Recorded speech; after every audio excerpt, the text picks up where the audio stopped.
And we are kicking off episode 4 here on the Let's Be Frank video podcast. I am Jason Duhe along with head coach Frank Monica. We're very excited to bring you some week 3 high school football recaps, week 4 previews, have a local college football roundup of some great games that happened this past weekend. We're going to have special guest Lionel Washington, who spent 15 years at cornerback in the NFL. Very excited to have him on. In our Let's Be Frank segment, we're going to talk about our athletes pampered. So I am Jason Duhe along with head coach Frank Monica. Coach, another week in the books for football. High school football had some really big games happen this weekend as we previewed. But again, some big recaps that we're about to get to. No question. I mean, it's gone mighty quick, and as a football coach, you don't realize how fast it goes. But you feel like you're in a tunnel and in a time warp the whole deal because it goes so quick. But now we're going to game 4, and it's win or lose. I mean, you have to line up on Saturday morning and get ready for the next one anyway, and treat the injuries and get ready. But we had some great games this past weekend, and there's more to come because they haven't even started district play yet. As you've always said, Coach, as a football player, as a coach, you only get so many bullets in that chamber. Once you run out, the season's over, and it's the blink of an eye. You've always preached that, and this season's no different. It seems like yesterday we're talking about preseason and getting some hype going, and now we have 3 weeks in the books, looking forward to week 4, and we're really excited to have some prep talk for you guys. And Coach, starting out in the recap segment, you got to watch St. Charles Catholic play at Turlings in a big matchup, and can you talk about what you saw out there? 2 unbeaten teams, and I'm telling you, the game went back and forth, and St. Charles jumped out to a nice lead. And at halftime, they were up 19. They were 19-7 at halftime. Turlings fought their way back with a big pass play. There was a busted coverage there, and they got back in the game a little bit. And then a little while later, I think there was a turnover. St. Charles, unfortunately, lost their quarterback early in the third quarter.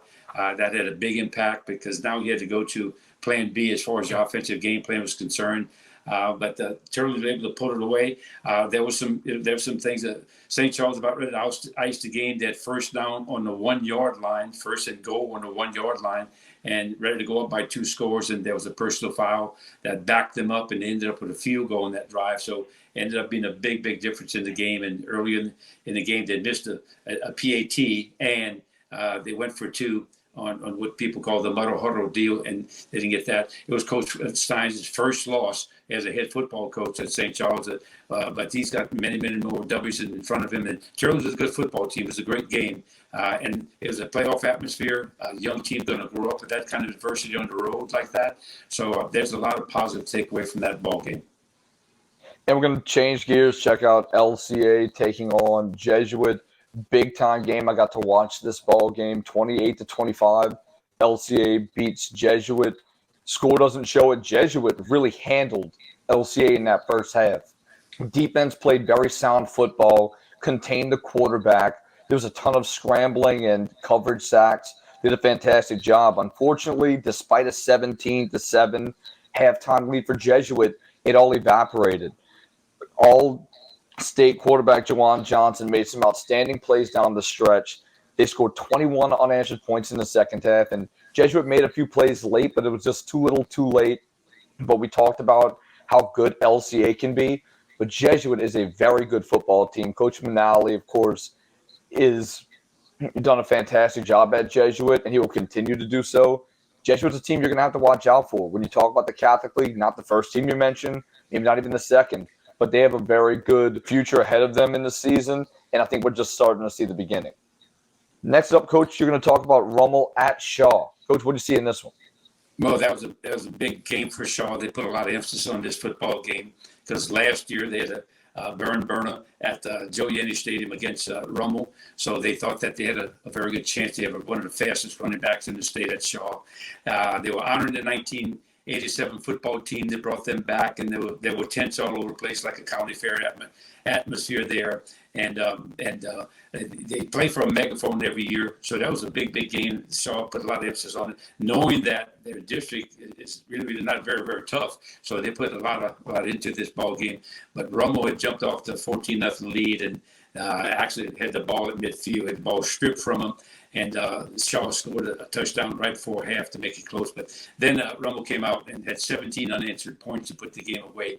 And that was a big win for Romo and Coach Nick Monica to go 3-0 with a tough schedule at the beginning of the season, going into the tough district. And looking at Duhe taking on Catholic, we mentioned last week how big of a game this was. Catholic gets the 31-21 victory. Catholic trailed out the gate. We discussed how Duhe is a smaller school, but doesn't lack the talent. Catholic, of course, fought their way back, as they always do. When you have a brutal schedule like that, you're battle-tested, and Catholic proved why they are one of the teams to beat in Select Division 1. Duhe tried to fight their way back after trailing 31-14. But Catholic came up with an interception late to steal the game. And again, these are two teams that you're going to see in semifinal and final rounds in the state playoffs. Two very quality opponents taking the field, and it was just Catholic's game that night. Coach, Destrehan taking on East Ascension. We expected a really tight game. Destrehan really flexing their muscles in this ball game. But as you mentioned before, East Ascension kind of trying to figure things out with their backup quarterback. Destrehan, by far, probably one of the best two teams in the entire state in any division. They're talented. They've outscored their opponents 133-8 in the first three games. From what I understand, they have 9 D1 prospects on that football team. 9. I mean, that's unbelievable that they can come up with that kind of talent. And I heard it's pretty legit. I've not seen him physically yet. I plan to do that. Coach Marcus Scott, I coached him at one time at Jesuit High School. I know he's done a phenomenal job. He's got him really rolling. And EA had to play with their backup quarterback. He was the coach's son. And I think even he went to the third-team guy as that game went on. But look for Destrehan to be there at the end. I mean, I don't see who can line up against him at this point. So much talent on that field when Destrehan is on it. And East Ascension, there's a speed bump, and I think you'll see them recover. St. Aug took on Zachary. St. Aug came out with a 24-20 victory. Zachary led the game 17-3 coming out the half, but sadly, what seems to be a theme this week, Eli Holstein, quarterback for Zachary, went down in the fourth quarter. St. Aug battled their way back in the game. 43-yard touchdown with under 6 minutes proved to be the difference for St. Aug. But Amari Cooper, 181 passing yards in the second half, proved to be too much. And we mentioned athletes on both sides of the field, but St. Aug just had the better night, and it worked out in their favor. Coach Benton and Newman, I'm not sure if it was a basketball game or a football game, but Newman pulls out the 54-52 win over Benton. And what a crazy game that was. Yeah, it looks like a Social Security number right there. I mean, that's amazing. From what I understand, Newman trailed at halftime 32-14. They came back, and Archie Manning Jr., he actually threw for 4 touchdowns, and he scored one by his own running ability. And it's something that everybody doesn't realize he can do, but he's a man now. He's put on some pounds, and he's a 200-pound quarterback at 6'4". So 54-52. And one of the reasons it was so high because Benton, Coach Reynolds Moore is a good friend of mine. We worked the mini camp together, but he's a spread offensive guy, fast-paced, and his team scores, but they can't keep his defense off the field. And that's one thing about this spread offense that people don't realize, that when you run the spread offense and you score quickly, you put your defense on the field a lot faster. So you better be really good on defense, or else you're going to see a lot of shootouts just like this one was. So hats off to Newman for coming back like that. They've now played real 3 quality opponents, and unlike they've done in previous years. So Coach Stewart has really upgraded this, and I think that's a good thing that he's done. He's upgraded that schedule to really prepare him for that tough playoff run. I thought they had a tough schedule coming up. Wait till you see who they're playing next. Week 4 previews. Hahnville at Destrehan. Massive rivalry game. I don't think we need to tell people that. It kind of goes without saying. One of, if not the biggest rivalry in the entire state. Destrehan's looked extremely good, extremely impressive. As you mentioned, Coach, outscoring teams and defenses put the clamps on some teams. Hahnville looking for their first win against Destrehan since 2017. How do you think this game shakes out, and what do you expect to see? I talked to Coach Lca this morning, and he's naturally concerned. He's got a very, very young football team. But as I told him, I said, this is not the end of the world. There are many football games after this. This will help his young team grow up, and just prepare him for the future. That's the good thing about the playoff situations, that it's not the end of the season, and these games will get you ready for that. It'll be hard for them to keep up the, pace with Destrehan. Both teams will be fired up, but I think at the end, Destrehan will probably prevail and just because of the talent. And I think they'll be ready to play on both sides. It will be for a quarter or so, but you can see at the end that Destrehan probably has more depth. Next up, Curtis at Jesuit. We just talked about the Jesuit game, but Curtis went on the road, won a really tough game in Mississippi. Jesuit beat them twice last year, and their defense looked really solid against Lca despite giving up 28 points. Curtis with that big road win. What are you expecting to see in this matchup? Well, I know talking to Coach Curtis this summer, he really liked his offensive line. And when he likes his offensive line, that's trouble for a lot of people. Because when they run that split back veer and they run that hard dive, they're actually stepping to the line of scrimmage and hitting the ball off. And all of a sudden you look up and say, well, we stopped them. Well, they just gained 5 yards. You don't realize the impact until you play Curtis, the impact what that veer attack does. And when he's got the lineman up front to do that, and I think he's got 2 fine quarterbacks. He's got 2 kids that can throw the ball better than he's had in the past. So they're just not runners. So I think that you can see they could be the dark horse of that Catholic League. So don't count Curtis out at all. In our next matchup, Newman taking on Manny in a big select, non-select matchup. Manny is obviously favored to win Division III non-select side of the bracket, and rightfully so. They've earned that right to get that recognition. Manny's outscored opponents 123-13, 3-0 start. Newman has been tested physically on the field. What are you looking at seeing after that big comeback that Newman had against Benton? Well, let me tell you this. I would love to see this for myself. If I wasn't going to my St. Charles Catholic game, but Manny is the one that called and asked for this game, and they said we'd like you to play a home deal series with us and the whole deal, because Manny was one of the staunch supporters of the split, and they wanted to see the split by all means. And now they're playing against a select school, and so they can kind of compare notes to see exactly where they stand. And Newman's accepting that challenge with that. So we understand that Manny is very, very talented. They just don't have just a normal 2A team. They got some very talented athletes in that area. They do get athletes from that entire parish, so it's going to be quite a game. But I think Newman will be up to the task, and they have to stop not only that passing game, but Newman's been able to run the ball a little bit. So I know Coach Curtis said Manny's they'll be excited, the community will be excited, and the media wants to see this matchup, because it's kind of unprecedented, and it's kind of a new rivalry. And that's what we like. We like to see rivals like this, and that's the one thing about the select, non-select, that all those things are eliminated with this 2 different divisions. I think that Newman offense versus that Manny defense is going to be a fascinating matchup, and we're going to really get to see the fireworks in that matchup. East St. John takes on Thibodaux. East St. John, 3-0 start. As I've said before, mix of young and older talent, a ton of athletes on the opposite side of the football. Thibodaux off to a bit of a shaky start, but played some good teams, including St. James, who they dropped a game to last week. They have the talent, but they're looking to get their footing coming into district play. I'm happy for Coach Brown, because he's had some hard times there and with the storms and things like that, to get his team together, and the school for that matter. So now it looks like things are back to normal a little bit. He's got some good talent. He hasn't played a tough schedule yet. That's the only thing that you look concerned about, and Thibodaux has. Now, Thibodaux can score some points. It looks like they have a problem stopping people. So this could be an interesting matchup in district play. So this could be a very, very close ball game and a very interesting game. De La Salle taking on St. Charles Catholic in our next matchup. St. Charles suffered their first loss of the year just a week ago. As you mentioned, their first loss in over a season. St. Charles is, of course, going to have to find their way to win the ball game with a backup quarterback. De La Salle is a very big physical ball club, the exact opposite of Turlings in the sense that they want to ground and pound, run the football behind their big offensive line with their extremely talented running back. We talked about offense-defensive matchups. This is a massive matchup between St. Charles' defense taking on that big physical De La Salle football team up front.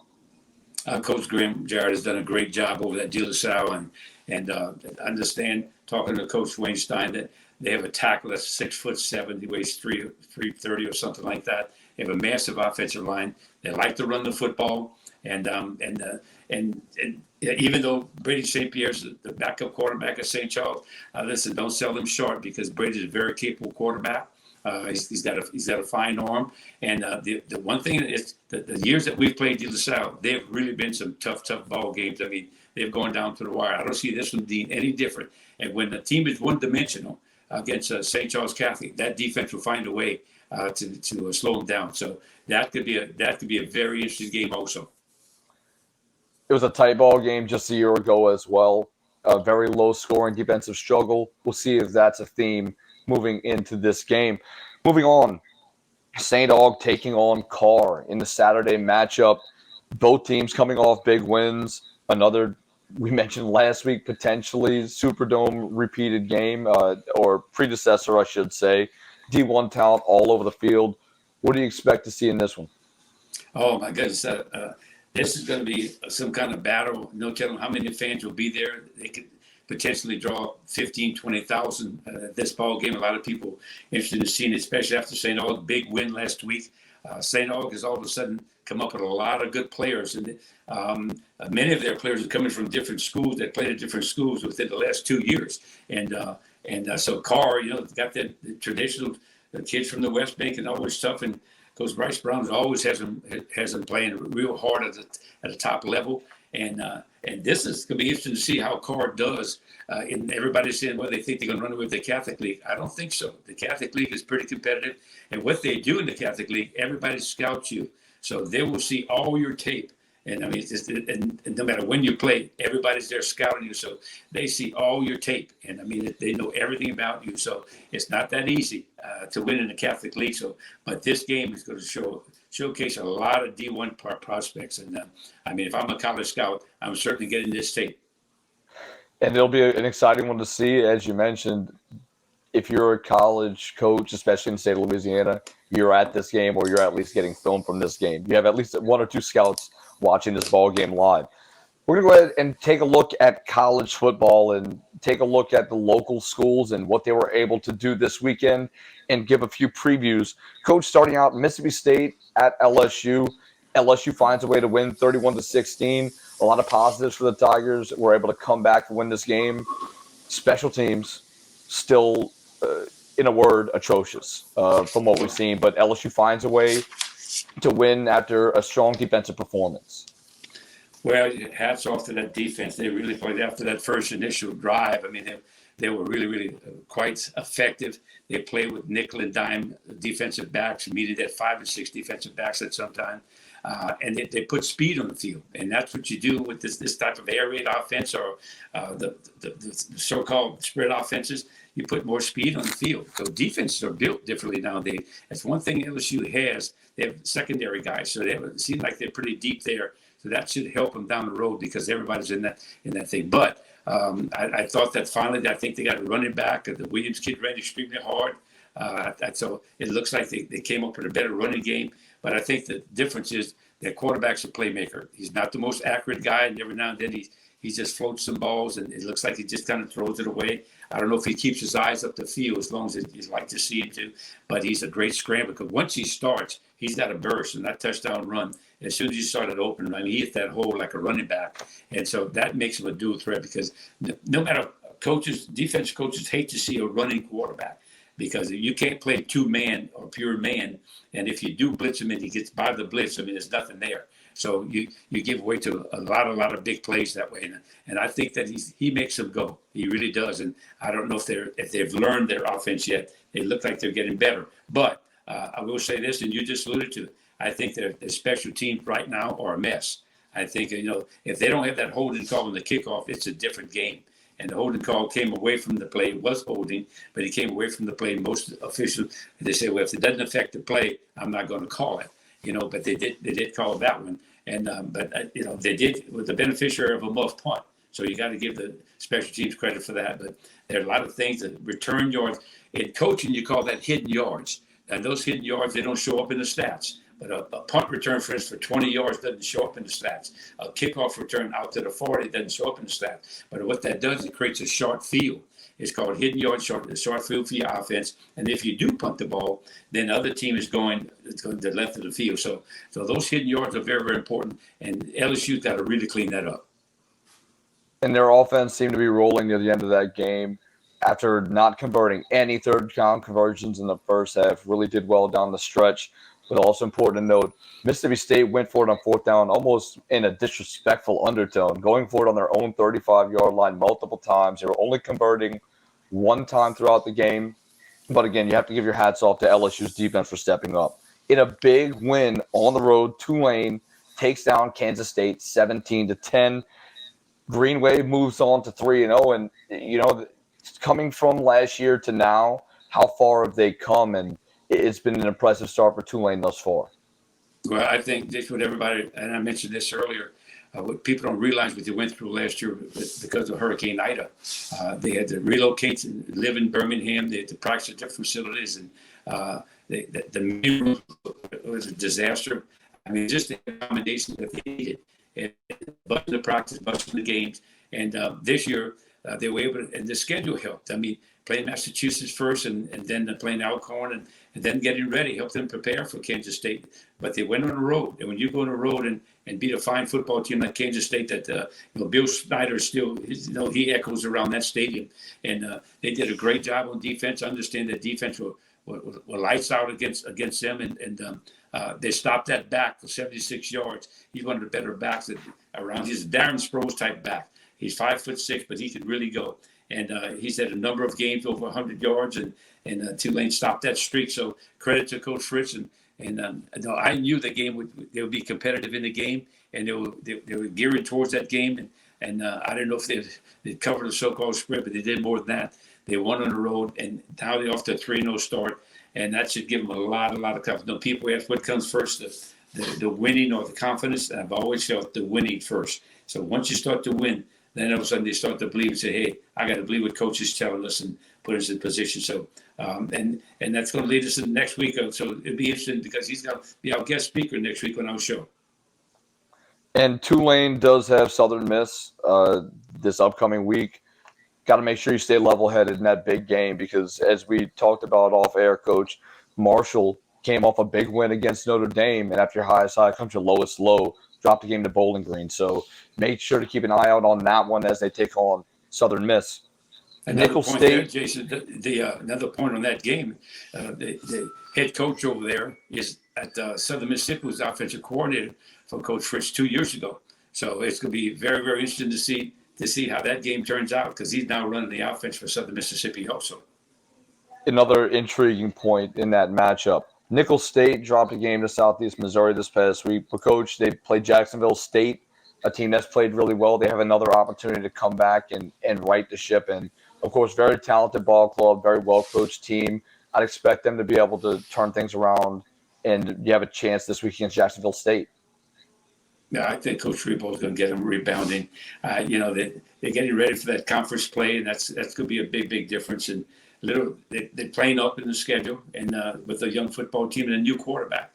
The quarterback he's a gamer, but it's going to take time for them to grow up. And and there's still a lot of football left to play. And when you get in the conference, you still can get yourself in the playoff situation by winning the conference. So that's what's at stake right now. In the last game we're going to discuss is Southeastern defeated Central Connecticut 70-6 in that matchup. That's their first FCS team that they've played, a big win for them. But now they got to take on an unbeaten Incarnate Word squad, which got a road win against an FBS opponent in Nevada. Coach Selfo does a fine job of motivating his guys. He's got a quarterback that I think is destined to be an NFL player. He's a big, tall, strong guy. And they can light up the scoreboard. They can put some points up there. And if they play a little defense, they could contend for the conference championship. So I look for them to be there when everything's said and done after game 11. I look for them to be there and be one of the contenders in that division. And now to wrap things up for segment one, we're going to go ahead and give a word to our sponsor, Accardo & Dufresne Law Firm. Samuel Accardo Jr. and Henri P. Dufresne, your go-to River Parish lawyers. Experience, tenacity, and results. Sammy Accardo and Henri Dufresne provide comprehensive legal services in personal injury, hurricane claims, business litigation, successions, and estate planning. Our trial experience, know-how, and commitment to protect and serve our clients is unparalleled. We provide complete real estate, title, and escrow services through our affiliate, State Title LLC. The River Parishes is our home, and serving our communities is our passion. When we come back from the break in segment 2, we have special guest Lionel Washington. So don't touch that dial. You're watching the Let's Be Frank video podcast.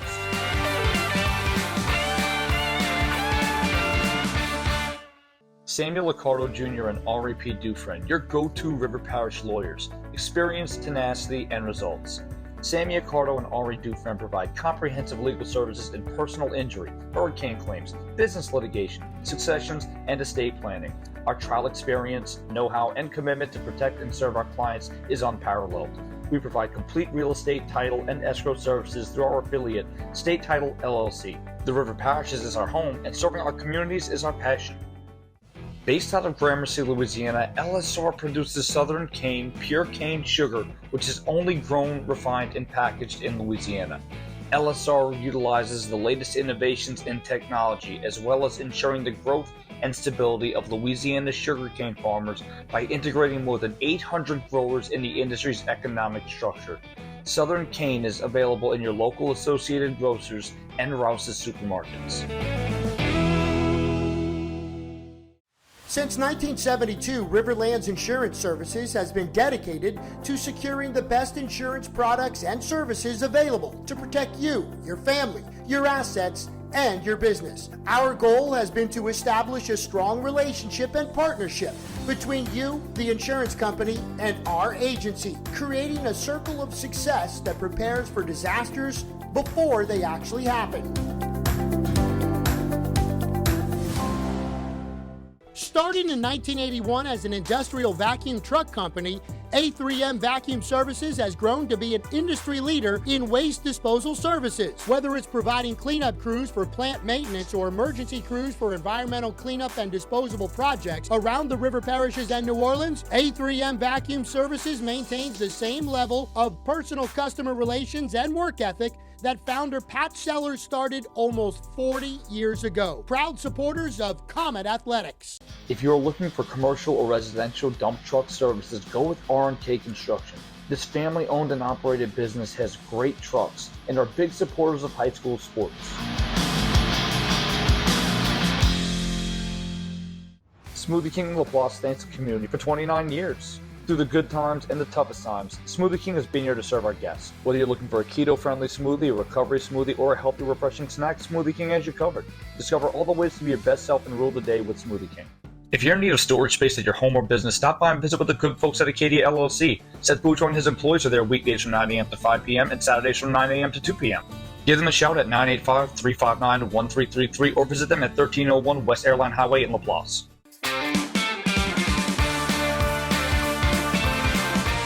Tonight, our special guest played high school football, basketball, and competed in track at Lutcher High School. He won a state title in football in 1978. Started at cornerback for 4 years while he attended Tulane and was drafted by the St. Louis Cardinals in round 4. He's one of only 4 athletes to play cornerback for 15 years in the NFL. Coached both in the NFL and college football, including defensive coordinator at his alma mater, Tulane. And he was also inducted into the Louisiana Hall of Fame. We'd like to introduce our special guest, Lionel Washington. And Lionel, you got the opportunity to win a state title with Coach Monica at Lutcher. What was it like playing under him and getting a chance to win that title at your hometown school? It was everything. Coach Monica is the one that got me to come off of football because I was a tall, skinny kid that weighed 150 pounds soaking wet. So he convinced me to come out and give it a try, and I did. And I guess the rest is history, as you can say that. But Coach Monica was a disciplined coach. He was a good coach. He cared about each and every one of us. So that made it a lot easier for me when I did decide to come out and play. And I got a chance to go out there and enjoy myself, have some fun with some other guys I knew. So that made it a lot easier once Coach Monica came out and asked me to come out. And I knew he had my best interest at heart. Thank you for saying that, Mac. I really appreciate that. But listen, you had all the ability in the world. He was an excellent point guard. He had the quickest hands you ever wanted to see. In fact, we almost thought that he was going to sign with Southern University to play basketball. But what people don't know is that he ran a 13.7 in the hurdles, and that's one of the fastest times in the state. He was a 4.4 athlete, and I think he might even got down to 4.3. Did you coach at one time get it down to 4.3? Coach, get it right, Coach. 4.29. 4.29. That's what I thought. That's faster than a speeding bullet. My goodness. That's right. The older we get, the better we were when we were young. I'm not that. So I really thought he was a phenomenal athlete and a great guy, a great leader. And when he signed to go to Tulane, he started as a freshman there. He signed in sometime in February. Then in May, I was lucky. Coach, I think a guy left Coach Smith's staff, and a friend of mine, buddy guys, he brought me in and asked Coach Smith to hire me, and I got my first college opportunity there. So it was by design that we meet up again. I didn't coach him directly in college, but he had a phenomenal year, all conference guy, and I had a chance to go to 2 bowl games his first 2 years there. And I'm thinking, I know you remember our first time we played at Penn State in the Liberty Bowl. We were 9-2 that year. Yeah. Played Penn State in the rain with Joe Paterno. Then the next year in 1980, we played Lou Holston against Arkansas. Do you remember those days? I remember those games, Coach. That was some great games. They got an opportunity to play against some excellent football players. A lot of the guys that got drafted. Matter of fact, Matt Millen was the linebacker there that played for Penn State. And I ended up playing with him with the Raiders. So I had a lot of good football players I got the opportunity to play against. And going to Tulane, we had some great coaches there. And those guys made it a lot easier because they held us and held everybody accountable. And as a football player, once you start to grow and understand what it's all about, you held yourself accountable also. I remember a quick story about that. Coach, we were standing at that Peabody Hotel in Memphis, and everybody went to Silky Sullivan's there. They invited both teams there. Do you remember that night? Yes. And yes, we I did. walked in, Silky Sullivan, the Penn State team were there. They had the navy blue T-shirts. They all were 2 sizes too small, and they had the big guns sticking out right there. And Coach Smith said, "Listen, guys, you guys have unlimited curfew. No curfew tonight." All of a sudden, about 11:30, the whole team starts walking in the lobby, and the coach was standing and said, "God, why are you doing here so early?" He said, "Coach, did you see those guns on those guys? We're going to bed." So I remember that. Yes. But we played our buns off, and I think Joe Paterno ran a halfback pass. You remember that? Yes, sir. It took a halfback pass to beat us. That's what it took that game, and I got an opportunity to play a lot in that game, and it's like, oh man. I was so afraid of not getting beat, but just to see those big guys out there, I didn't think I was going to be able to physically handle some of that, a lot of the running game because they're big running backs. But it all worked out. It all worked out well for me, and I really enjoyed my time at Tulane, and it gave me a great opportunity to really grow as a player and as a person. No question. I don't know if you remember the quarterback on that Penn State team was a guy by the name of Todd Blackledge. He was the quarterback in that team. Matt Coogan was on that team. Irk Rush was a guard. I mean, they were just loaded with All-Americans. Matt, one thing I want to point out, when you, I don't know if you remember this, we were playing East Ascension, and they had a heck of a football team back in high school, and we moved you to safety. And I think this is the game that really got you recruited more than anything else. We moved you to safety, and you had the quarterback on the veer coming all the way down from 12 yards. And that night, you made 14 tackles. If you remember that. Do you remember that game? I remember that game, and it was. I didn't think I would be able to tackle some of these big backs, but Coach Richard told me, let's go in and keep your head up, keep your eyes open, and wrap up. So I took that to heart, and I did those things that he told me to do because I never played football before that year. So I had the opportunity to go out there and do that, and that was the game that really got me going because once I was able to make those tackles and understand what it was all about, started to understand angles. Playing safety is all about angles. And so once I understood that part of it, and it was a lot easier for me to come out and wrap up, make tackles, and get them down. Yeah, no question. Coach, right now, tell the people, how was it like to work for Al Davis? I know you worked for the Raiders for a long time, and now you were a personal friend of his. Yes. He loved to play man coverage, didn't he? That's how we play cat. We call it cat coverage. It's you got that cat, you got that cat, you got that cat. Let's line up and play. But Coach Davis we always call him Coach. He always was that type of guy that give you an opportunity. He believed in second chances.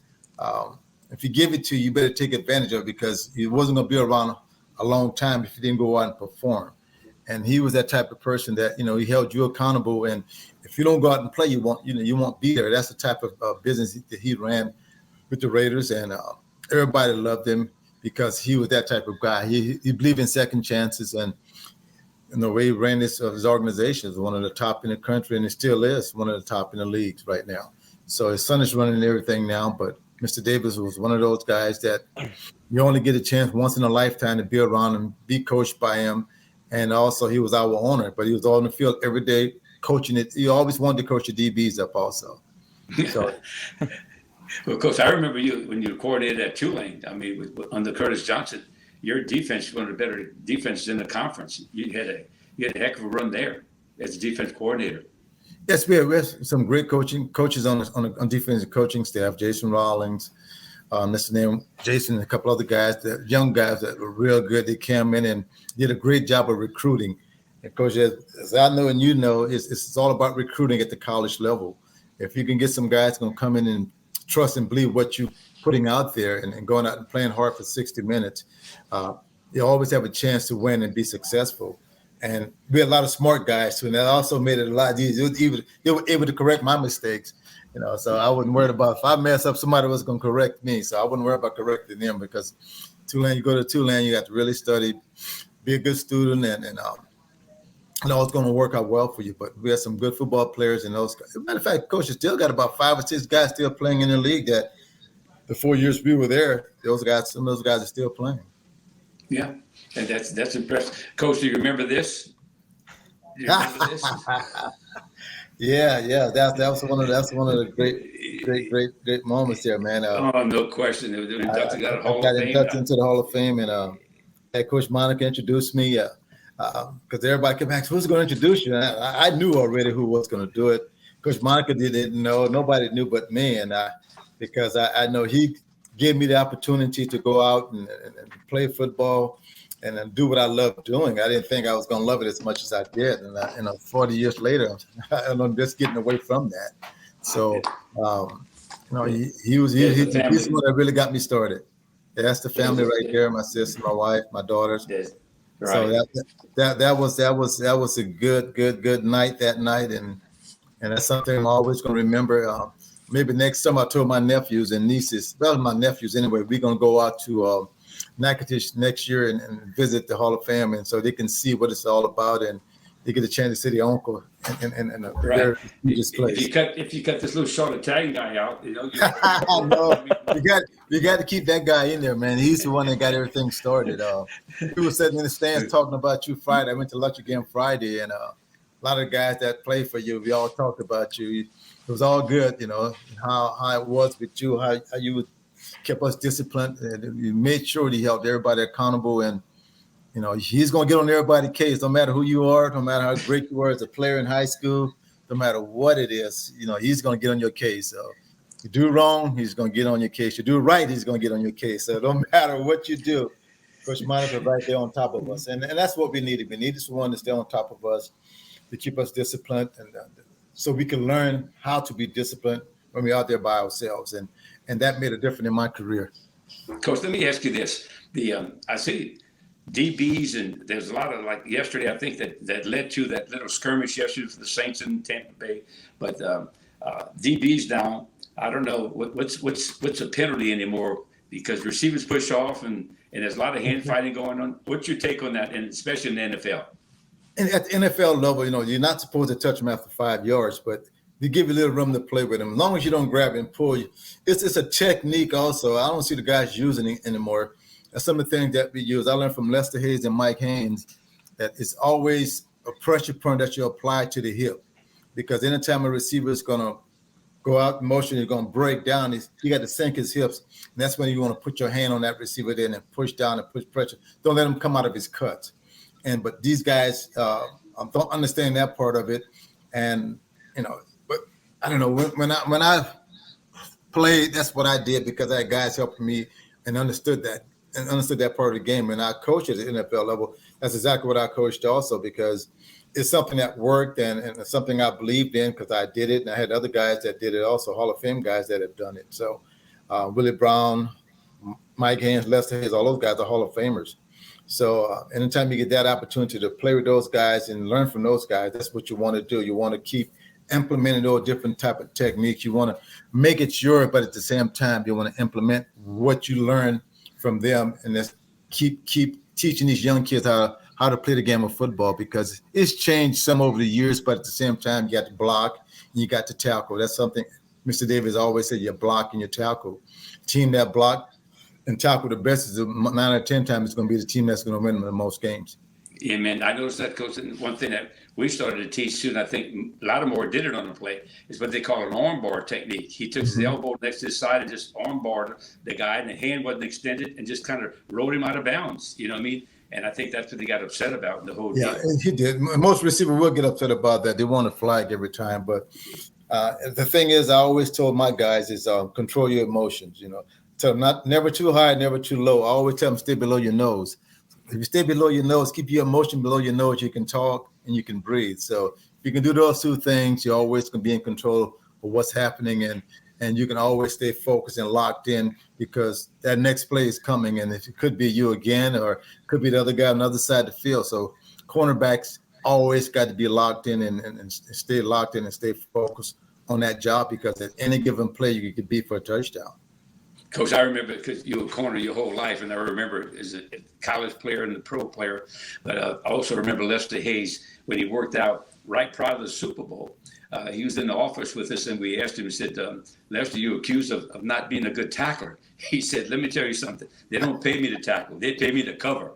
So that's probably the truth. He's the guy that actually, I think, caused the stickum to be outlawed. Was that not? Yeah, he's that guy, yes. Because when I first got there to the Raiders, he's still wearing it all over his jerseys and pants and socks. And he was a tremendous smart football player, Coach. You would not believe how smart he was as a football player. He can tell you what to do and what's going to happen before it happened. And that's all about studying and becoming a student of the game, man. And that's how I learned from that guy. You got a chance to see what he was doing, understand what he was doing. And he said in the meeting room with him, and we didn't stay in the meeting room but no more than about 45 minutes, and we get in and we get out. But those 45 minutes, we're going to find something that we can hang our hat on and say, okay, anytime this guy line up outside the number, he's doing this, inside the number, he's doing that. On the number, he's doing this. So, and we trust that and believed it. And I think that's the most important thing for a lot of the young players out there. You got to believe and trust what you study and what you know. If you do that, then a lot of times you're going to be successful. I think what people don't know is how many times when you were working, you put on a kids' clinic here in the River Parishes, and you did it every summer on your own nickel. And you just wanted to coach kids and teach them. I remember speaking at it one time, and you had a great turnout of about 300 kids or so, gave them T-shirts, and you did it every summer. You just wanted to give something back to the community. You remember those days? Yes, Coach, I did. And you know what? It's the crazy thing I had. Over the last 4 or 5 years now, I had people walk up to me and say, thank you. And I said, for what? What did I do? And it's one of the kids was saying that you give the football camp, and man, we enjoyed it. We got better. We got a great understanding of what's it about, and we got a chance to meet other NFL football players. We got a chance to meet you, and one of the kids told me you're a great example. And I think that's the part that made me feel real good, because anytime a young kid walk up to you, now he's a young man, she said I was a great example for him and for them. So it makes you feel good. It let you know that you did it the right way. And I got to thank Coach Monica and, of course, my dad and mom for raising me the right way and holding me accountable. Anytime you're held accountable, you're supposed to go out and do the things you're supposed to do and do it right. And when you do mess it up, man, find a way to get back on track, because you're not always going to do things right. You're going to make some mistakes in life, because that's all about learning and understanding and getting experience in this in everyday life. And the football is only going to last a certain amount of time. And once it's over, it's over. You can't play anymore. And I knew once it was over, I knew I wanted to coach, because I had a great example in Coach Monica, Coach Harper, Coach Patton, and those guys that really groomed me for doing what I did for the last 35, 40 years. So I'm very thankful and very grateful that I had people in my life that really cared about me as a human being and also as a football player. Well, your sincerity, Coach, was actually very evident every time you held something like that on your own. Coach, one question I'd like to ask. We just had Frost guy fired at Nebraska. Just saw where Edwards was fired at Arizona State in the middle of the season like this. And it breaks my heart to see that happen to coaches in the middle of the season, because I know that internally it's a tough ride. What's your take on that? It is a tough ride, Coach, because it's making it so hard on other coaches because, the interim coach is going to come out and he's going to try to, put on the display because he's trying to interview for the job himself. But it's going to be hard. And I think once you get the players to come in and trust and believe in what's going on, then you got a chance to maybe win some football games. If not, those guys are bitter, and then you got guys that are glad that the coach is no longer there. Some guys can play hard, and some guys won't play hard. So you got to still got to be able to find out who's going to fight for you as a coach, what players are going to fight, what players are not going to fight, and you got to find a way to get them going. You got to manipulate them or whatever you got to do to get them playing. You got to get that done. And Coach Everett, he played when I played. He's a couple years older than I, but he's also an excellent football coach. And coaching is a crazy business, man. Coach, you've been in for over 50 years, and you know how it is. You know how it works. You understand the ups and downs of it. Some games, some years you're going to be good, and other time you're not. Everybody wants you to win every year, but it's never going to happen like that. And in the bad years, you just got to keep plugging and keep getting better, or find a way to get better. And in the years you're going to win, you got to enjoy those years. And when it's good, it's good. When it's bad, it's bad. So exactly, just got to be able to just push through every good and every bad year. Well, I don't like, especially with the transfer portal, a lot of those players are already on the phone, you know what I mean? And you have to re-recruit your team and re-recruit your coaching staff, because those coaches know that they're lame ducks. So they're on the phone looking for their next job also. So that's a tough situation this early in the year. I don't know why administrators don't suck it up and say, wait, let's wait. Let's wait to the end. That's it hurts the entire program. It sets it back. Look at LSU. It set LSU back maybe 4 or 5 years. Jason, you have a question for Coach Walker? Yeah, Lionel, I know we discussed a little bit before when I was introducing you. You played in the NFL for 15 years. What does it take? Any advice for any younger quarterbacks out there who are looking to play in the league or play for a long extended period of time? What does it take to have that type of longevity playing football at any type of elite level?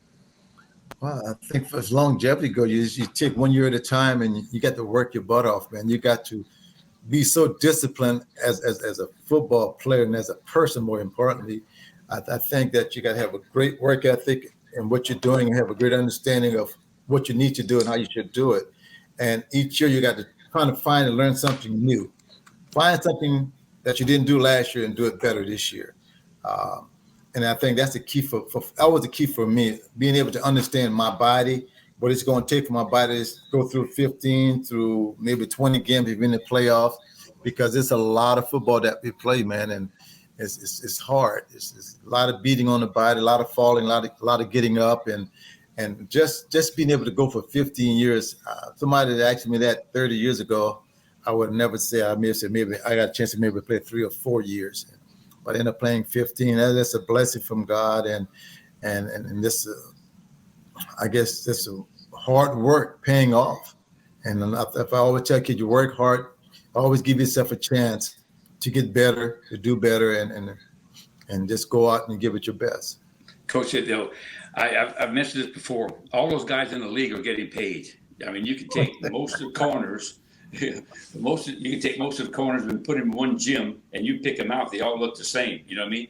And D-line or whatever. But what separates, in your opinion, the great teams from the average teams, or the good teams from the average team? And as far as one guy explained it to me best, he said, you have to manage egos. He said, if you can do that, you become a good coach. Being a good coach at that level, coach, it's all. I agree with you, managing your players in your room. If you're a secondary coach, you got and secondary, the DBs are the hardest guys in the world to coach. Trust me, I know, 'cause I was one. So if you can manage the DB room, then you got a chance to have a great defense, because those guys gonna go out and do all the necessary things, all the little things. That they do those little things right, man. And I think that's the thing I always harp on. I'll harp on the little things, do the little things right. Alignment, assignment, technique. Understand those things. You have different technique every play, every alignment, every down is going to be something going to be different. Every play is a different play. So I always tell them, man, stay locked in and stay focused, because playing that position, you can make an interception, 2 plays later, you get beat for a touchdown. So you don't have time to celebrate. And that's one of the things I don't like about what the guys do. They celebrate too much. You know, that's fine to do that if you make a big play. Celebrate for a little while and get to the sideline and get ready for the next play, because sometimes when you celebrate too much, you lose sight, you lose focus on what's the real reason for being there. Because you didn't do it by yourself. You got 10 other guys to help you make that play. So, and that's the thing I always told a guy when I coached at that level. Hey, man, go to the sideline, celebrate with the guys on the side by saying, hey, thanks for getting pressure. Thanks for doing your job or whatever it may be. And that's going to carry you a lot longer than you out there dancing and trying to let everybody see you pounding your chest. So, but that's the way the young kids are these days, and that's the way the football have grown in that sense too, because everybody's about me. But hey, that's the way it is. So I guess that's some of the things that you have to live with, especially if you're a great football player. Yeah. I had the opportunity to coach a great one at Charles Woodson, man. It was hard coaching him, but at the same time, once I got him to believe and trust and believe in me and what I was trying to teach him, didn't have to teach him a whole lot, coach. Just had to get him to the field. Get him to the stadium on Sundays, because he was a smart football player. He was a great guy that studied a lot and had a great understanding. A good understanding of what he's supposed to do and how he was going to do it. And coach, if he said he's going to do something, oh my God, he went out and did it. He's one of those guys to remind me of myself a lot. But his ball skill was so much better than mine, and he had great hands. But he was an excellent football player, man. Excellent football player. Well, Coach, listen, I know you're a great spiritual guy, and I want you to keep that up. But last and final, tell us a little bit about your family. Give us a rundown on your family. I know I got 3 kids. I got 2 daughters and a son. My son is lives in Charlotte right now. He's married with 3 boys. I got 3 grandsons. How tall is he, man? How tall is he? He's 6'7". His mom was like 5'10", 5'11". Her dad was 6'3". So it's on that side of the family. My mom was 5 feet tall, so it didn't come from my mom. I'm 6'1", so it's one of those situations where he just did. He played professional basketball for a couple of years in the NBA, and he went overseas and played in Italy for the last 12 years. He just retired last year. So he had a great sport career also. Now he's getting into the coaching side of it. He got a coaching job over in Charlotte right now at a high school there. And he's definitely want to do the college thing, he said. So I told him it's a process. So I'm trying to help him get through it. And, hey, that's a great thing. I'm excited about him being there. And my 2 daughters, my youngest daughter is still in college. My oldest daughter just finished. She lives in Gonzales now and just living life and doing well for herself also. Trying to get the youngest one out of college, Coach, trying to get out of my pocket. I know how that feeling is. But listen, I'm retired now, Coach, and I'm available for lunch Monday through Friday. So I am available too, Coach. So we both are retired. Okay, well let's go eat some dead shrimp somewhere. You know what I mean? Okay, that sounds like a winner to me, Coach. But Coach Jason, anything else for Coach Washington? No, again, I just want to say thank you, Lionel, for coming on and joining our show. And again, we appreciate you taking the time to discuss all your accomplishments and what you've been up to. We appreciate it. Well, thank you very much. Well, thank you. Send me that spiritual message and keep sending those. I'm definitely going to do that, Coach. I need it also. That's why I do it. Well, they say most people miss heaven by 18 inches. It's not what's up here. It's right here. Right there in the middle. That's right. Right here. All right, Coach. Take care, man. Appreciate you, man. Love you, Coach. Love you, bud. We'd like to thank LSR for sponsoring the Let's Be Frank video podcast. LSR produces Southern Cane Pure Cane Sugar, which is only grown, refined, and packaged in Louisiana. Southern Cane is available in your local Associated Grocers and Rouse's supermarkets. After the break, we're going to go ahead and discuss our athletes pampered in our Let's Be Frank segment, Rpo Offense, have a coach for the ball coach, and we're going to have our Thanks for the Memory segment where Coach talks about the Nickel State World Series baseball team. So remember, you're watching the Let's Be Frank video podcast on Varsity Sports Now. Samuel Liccardo Jr. and Rp Dufresne, your go-to River Parish lawyers, experience, tenacity, and results. Sammy Liccardo and Ari Dufresne provide comprehensive legal services in personal injury, hurricane claims, business litigation, successions, and estate planning. Our trial experience, know-how, and commitment to protect and serve our clients is unparalleled. We provide complete real estate, title, and escrow services through our affiliate, State Title LLC. The River Parishes is our home, and serving our communities is our passion. Based out of Gramercy, Louisiana, LSR produces Southern cane, pure cane sugar, which is only grown, refined, and packaged in Louisiana. LSR utilizes the latest innovations in technology, as well as ensuring the growth and stability of Louisiana's sugarcane farmers by integrating more than 800 growers in the industry's economic structure. Southern cane is available in your local Associated Grocers and Rouse's supermarkets. Since 1972, Riverlands Insurance Services has been dedicated to securing the best insurance products and services available to protect you, your family, your assets, and your business. Our goal has been to establish a strong relationship and partnership between you, the insurance company, and our agency, creating a circle of success that prepares for disasters before they actually happen. Starting in 1981 as an industrial vacuum truck company, A3M Vacuum Services has grown to be an industry leader in waste disposal services. Whether it's providing cleanup crews for plant maintenance or emergency crews for environmental cleanup and disposable projects around the river parishes and New Orleans, A3M Vacuum Services maintains the same level of personal customer relations and work ethic that founder Pat Sellers started almost 40 years ago. Proud supporters of Comet Athletics. If you're looking for commercial or residential dump truck services, go with R&K Construction. This family-owned and operated business has great trucks and are big supporters of high school sports. Smoothie King Laplace thanks the community for 29 years. Through the good times and the toughest times, Smoothie King has been here to serve our guests. Whether you're looking for a keto-friendly smoothie, a recovery smoothie, or a healthy, refreshing snack, Smoothie King has you covered. Discover all the ways to be your best self and rule the day with Smoothie King. If you're in need of storage space at your home or business, stop by and visit with the good folks at Acadia LLC. Seth Bouchard and his employees are there weekdays from 9 a.m. to 5 p.m. and Saturdays from 9 a.m. to 2 p.m. Give them a shout at 985-359-1333 or visit them at 1301 West Airline Highway in Laplace.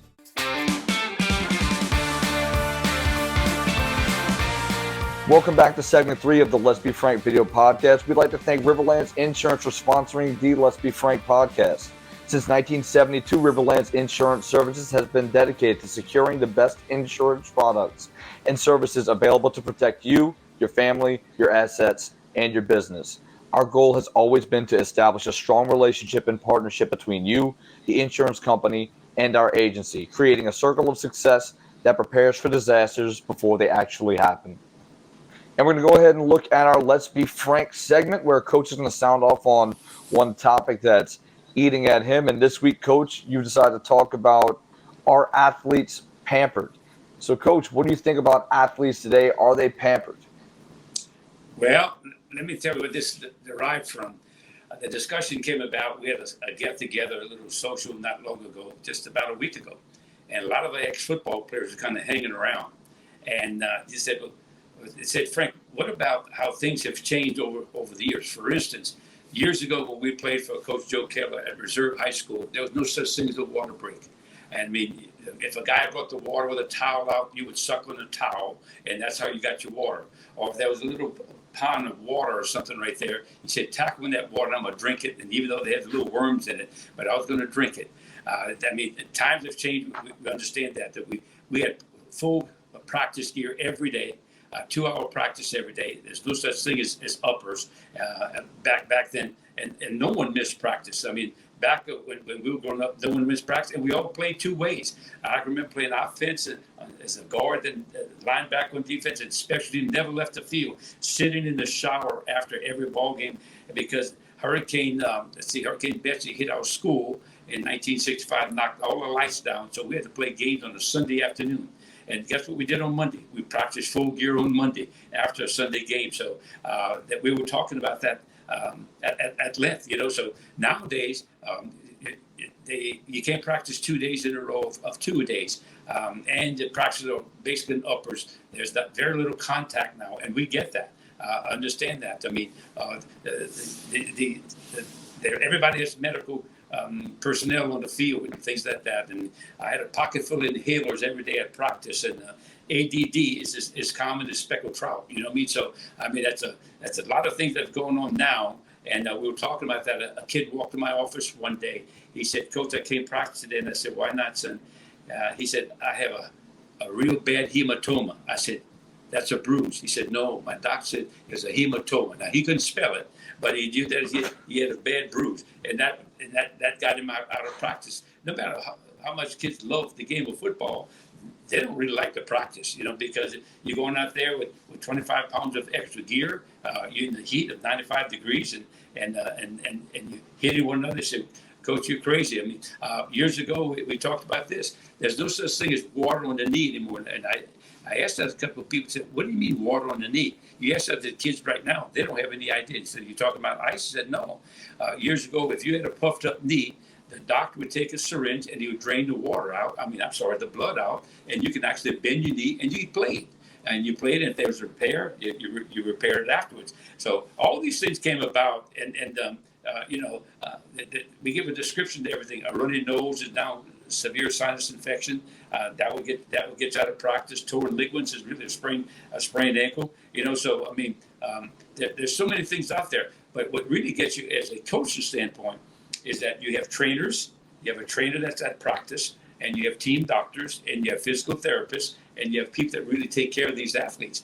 But what really gets you, a kid will leave practice, and then all of a sudden the next day, you don't know anything about it. He shows up with a cast on his hand, and you said, "What happened?" He said, "Well, Coach, my hand was bothering last night, so we went to the emergency room. They put a cast on my hand." I said, "Why didn't you tell our trainer or tell myself or someone?" And he said, "Well," he said, "it was bothering me, so I wanted to get taken care of." So those kind of things, it take it out of the coach's hands when something like that takes place in sports. Now, and there's also, the possibility the coach, he looks like the till of the Hun if he says, "Hey, get out to practice." He can't do that. Because once a kid goes to the doctor's office, the coach is diffused, and you can't say that. So a coach only has 10 to 12 weeks to prepare.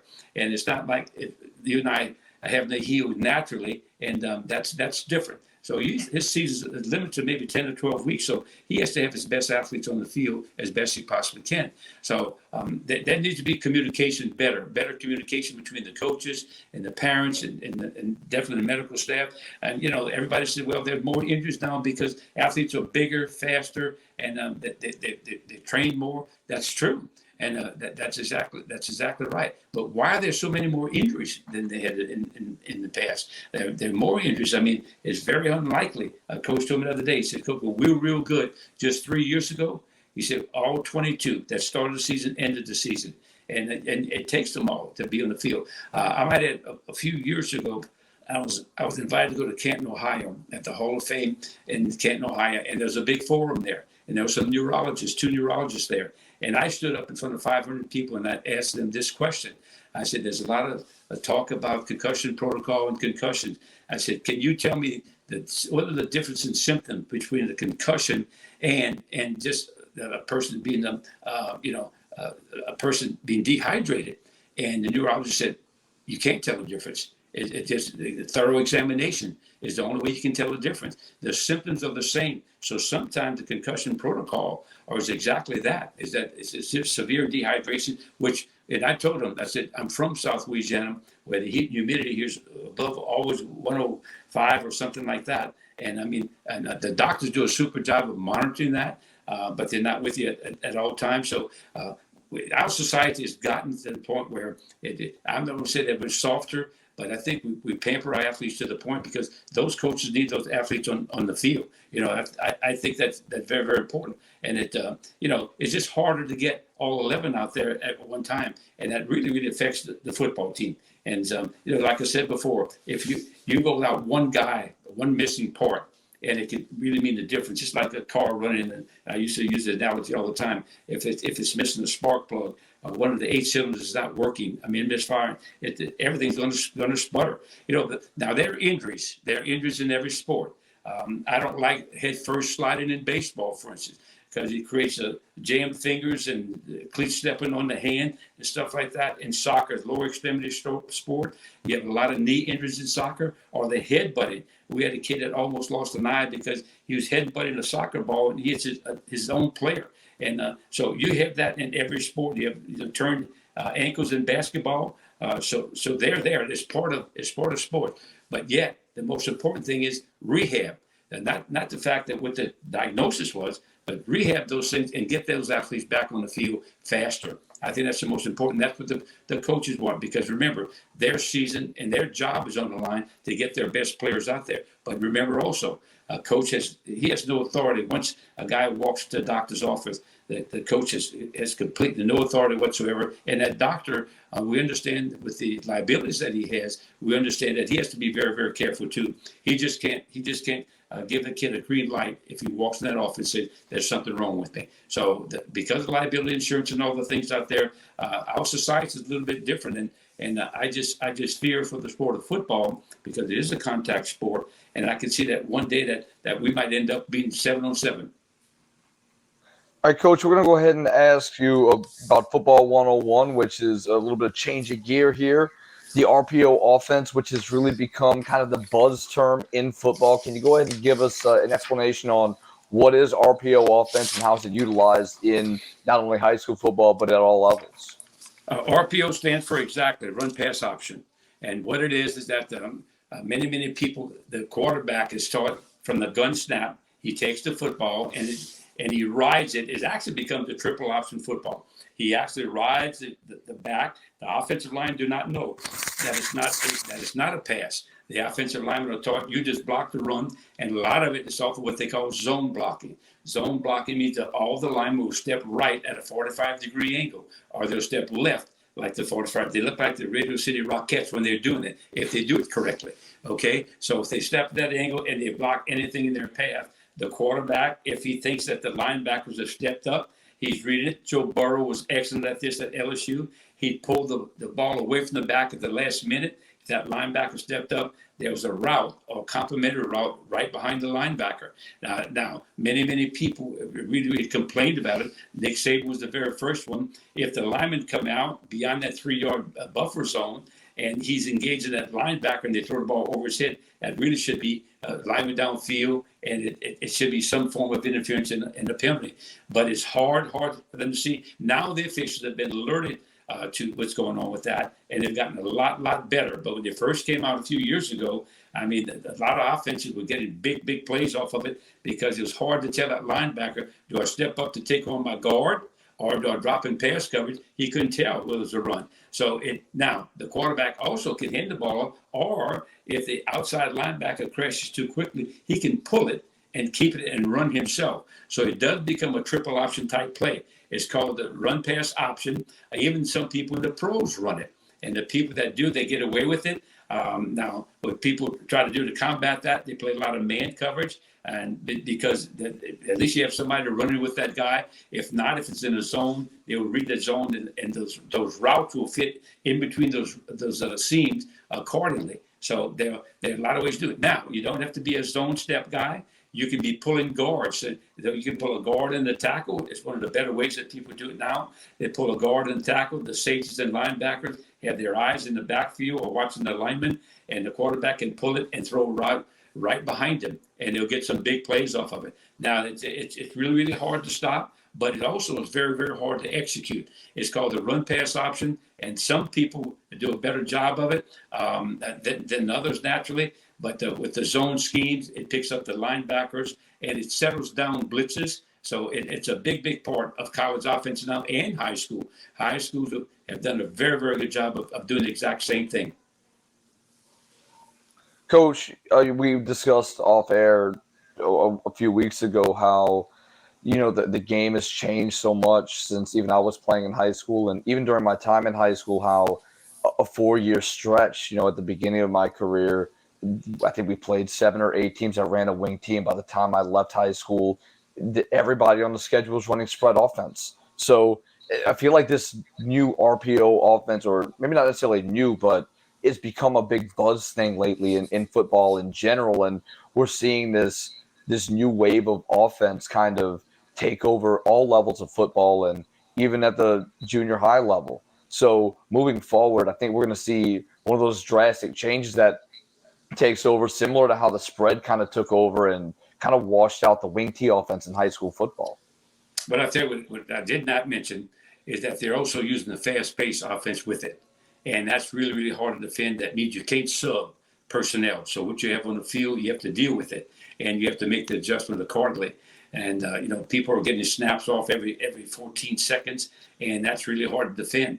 And the problem with it, you better make at least 1 or 2 first downs, or else your defense is back on the field. I alluded to the Benton game and the Newman game. That's exactly what happened to Benton. They're a fast-paced team, and they score quickly, but yet their defense is back out there again, and they get gassed that way, and they can't make adjustments. So those defensive coaches do not like a team that run that. One, they feel like they will not be a physical defense, and 2, they can't make their substitutions like they want to. So they have to go in there with a very bland game plan to offset the tempo thing and offset the RPO game.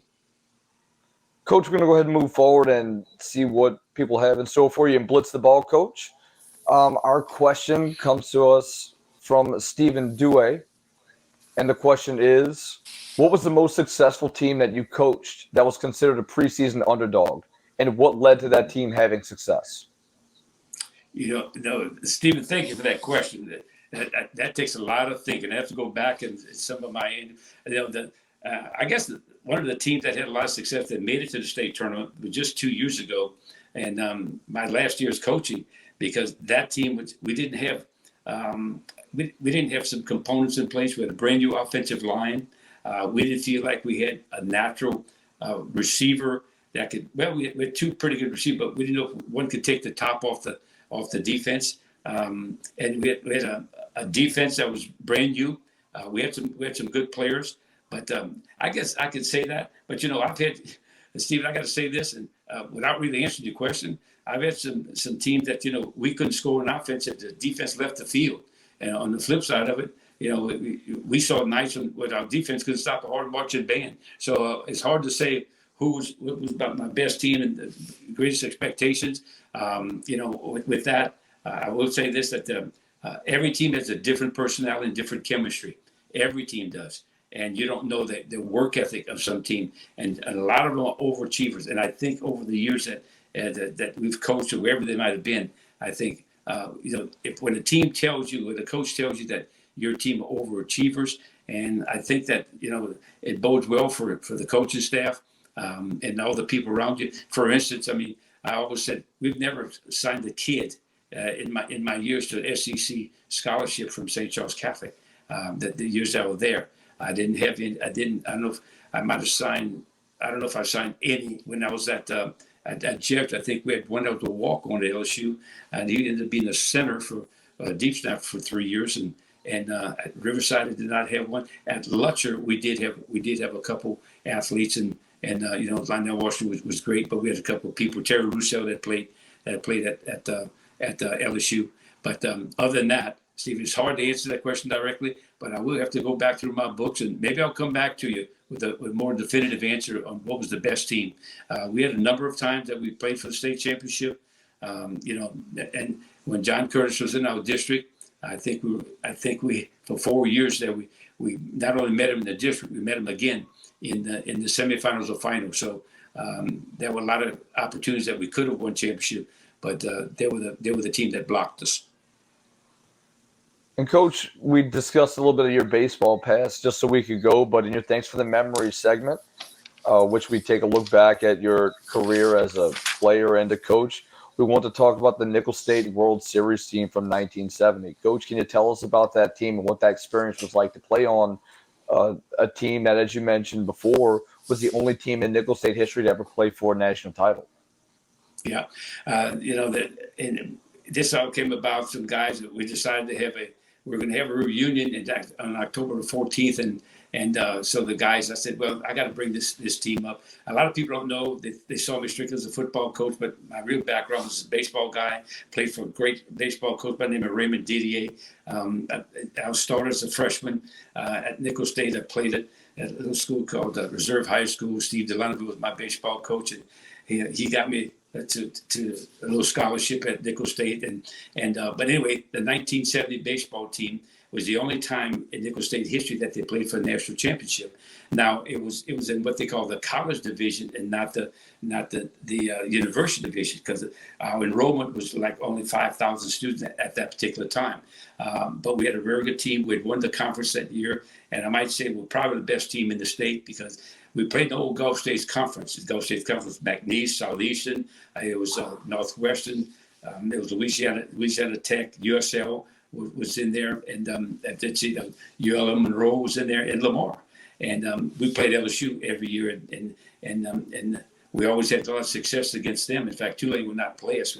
We were really, really pretty good with a lot of local guys, but we were so well coached by Coach Didier, it didn't make a difference. But anyway, this team went on, and we got a bid. And we went to Illinois to play against Illinois State in that regional, and we ended up winning that regional.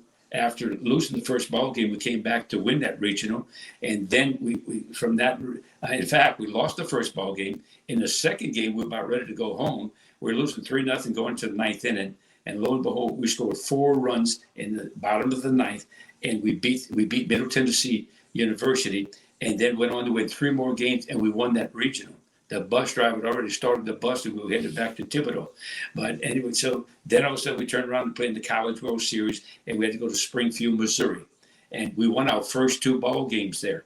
And we were in a winner's bracket, and we had to lose 2 games to actually not win the national championship. Well, in the first game that afternoon, we led 5-4.